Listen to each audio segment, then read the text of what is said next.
Do you know what the number one question that I get asked all the time over my 22 years of being a doctorate level clinical psychologist is?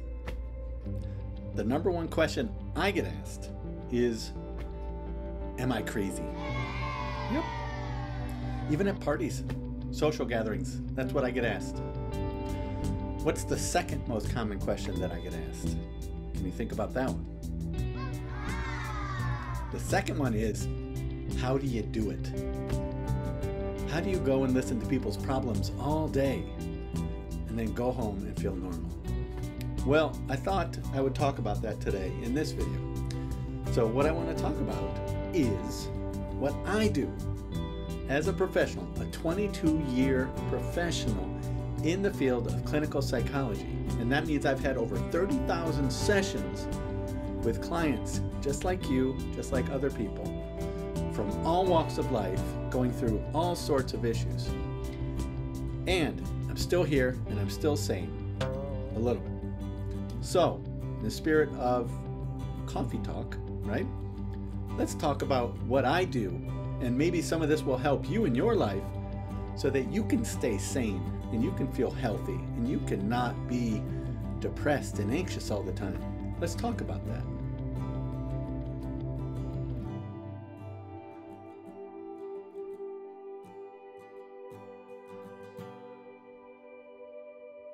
So,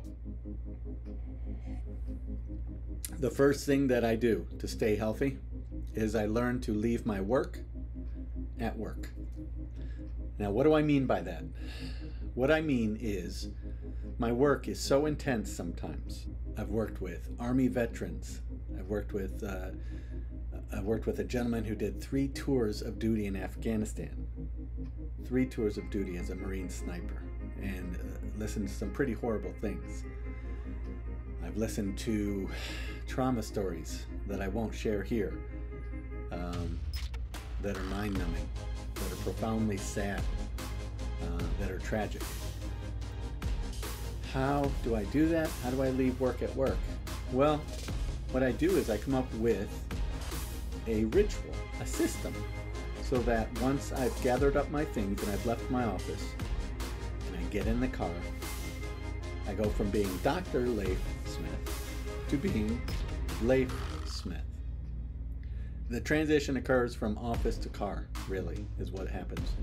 And so once I'm in the car, usually I try to listen to some happy music or a happy podcast or uplifting book. Or one of my favorite things to do, and my 11 siblings know this too, is to call one of my brothers or my sister or someone or my wife, anyone, and call and chat on the way home. Just get my mind off of what was going on. So I make sure I do that. Now, by the time I get home, it's about a 20-25 minute drive for me to get home. By the time I arrive home, I do not step into my house until I have changed my frame of reference mentally.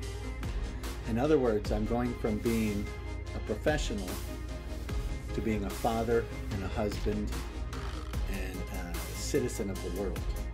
So I make sure I don't step into my house until I'm ready to do that. And it's very important. And I do this on purpose, and I do this every single day I work. Work stays at work. Home is home. Okay, second thing that I do that's very important to make sure that I stay healthy and happy and well-adjusted is I exercise. Now, I just turned 50 this year, so it's even more important that I keep doing this. And I tell my clients, I work with so many healthy clients, if you think about it. I'm the team psychologist for the Columbus Blue Jackets, professional hockey team. So I see people that are in great shape. At the last Olympics, I think I had 8 Olympians on my client list. So I better walk the walk if I'm going to work with some of these top-notch athletes, right? Who wants to talk to a psychologist who knows nothing about staying in shape? Not me. So I need to stay on top of exercise. So how do I do that? Well, at 50 years old, I used to play basketball. And there are no, that I know of, 50-year-old basketball leagues going on anymore. If they are, they're pickup leagues, and they involve a lot of braces, and they probably involve lowered rims, and they probably involve a lot of icy hot. So that doesn't really do it for me. So I like to exercise in fun ways. How do you do that? I like to do martial arts. So I did Muay Thai kickboxing for 10 years. And when I was done doing that and learning that, I decided to learn another martial art. And so a little over 3 years ago, I think it was, I started Brazilian Jiu-Jitsu. And so now I'm learning Brazilian Jiu-Jitsu, which is a wonderful martial art. And it's wonderful because it really allows me to forget about everything else when I'm on the mats. And so exercise is so important. And my favorite time is when I'm done and I'm driving home and I'm just enjoying the benefits of a good, hard, cardio aerobic workout. And it makes everything else in my life better because I exercise. Now, a third thing that I do that I think you can benefit from also is I have hobbies. Hobbies are simply activities that you engage in for the sake of enjoyment and pleasure only. That's it. So, one of my favorite hobbies is right behind me.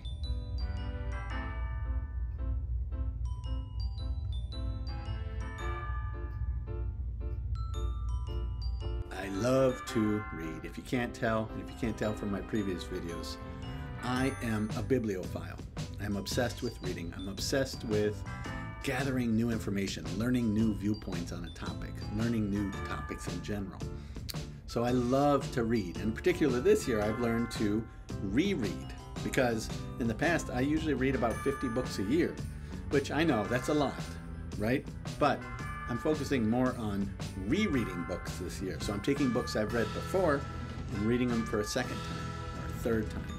I get a lot more out of the book that way, and you might too. So reading is one hobby that I have. Another hobby that I have is jiu-jitsu, like I talked about with exercising. That's a huge part of my hobby life. I also like to do genealogy. So I like to research my family history.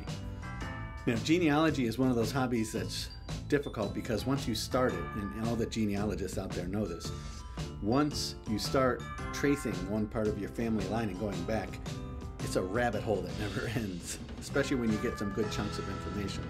So that could be a time-consuming hobby. I don't get to do that as much because it consumes so much time. It's usually like a late night, family's asleep, I'm not very tired, I'll go do some genealogy. I'll be up for a couple hours doing that. And then lastly, another hobby that I have that really brings me a lot of joy is collecting vintage baseball cards. I've collected baseball cards on and off for most of my life. Like a lot of people in my generation, we had baseball card collections and then we lost them. And then what I realized when I got older was I had more disposable income and I could recreate my whole collection going on places like eBay where you can get cards. So it opened a whole new world for me in collecting, and I like to collect my favorite player from when I was growing up. If there's any Tigers fans out there, you'll know this guy. His name's Alan Trammell, and he was my favorite player growing up, and I would always try to be like him when I played baseball. I had a batting stance like him. I always have been the number 3, just like he was. And so now I have the 3rd largest Alan Trammell baseball card collection in the entire world. I also collect a lot of other old players, Mickey Mantle, Yogi Berra, Sandy Koufax, some of the great people that have played the sport of baseball. And I do that for fun. So you need to get a hobby. If you want to feel good, if you want to feel happy, you need to have something on the side, a hobby to engage in. Okay, we're down to our final 2 tips. Thanks for sticking with me. My next tip is an important one, especially for people in my business. And that is, don't take yourself too seriously. If you know me, if you're one of my clients and you've worked with me, you know what I'm talking about. I don't take myself that seriously.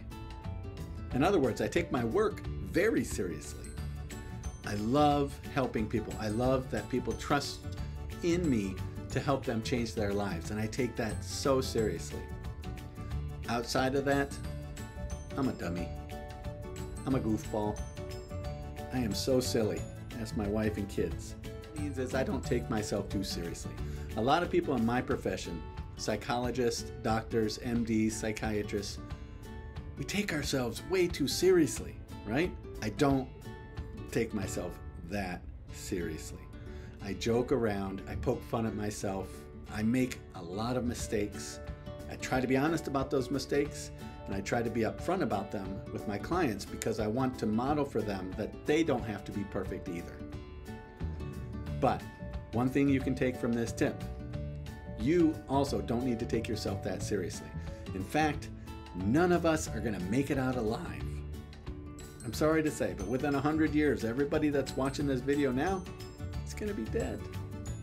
Myself included, because I don't think I'll live to 150. But that would be cool. Okay, bear with me. My final tip, travel. You need to get outside of your own little bubble. It changes your perspective on the world, it changes your perspective on people, and it changes your perspective on yourself. When I travel, I always learn something new. I always learn something new. I don't care if I'm going to Indiana, which is 1 state away, or if I'm going to Romania, which is 3 plane rides away. I learn something new every time I travel. And so doing that opens my mind to new perspective. It opens my mind to new possible hobbies. I meet new people that can become potential friends for the rest of my life. So make sure you are doing the same thing. When I hear clients tell me, oh, I don't really travel much, one of the first things I tell them is you need to start traveling. It doesn't, if you can't afford it, you don't need to be going to Europe all the time.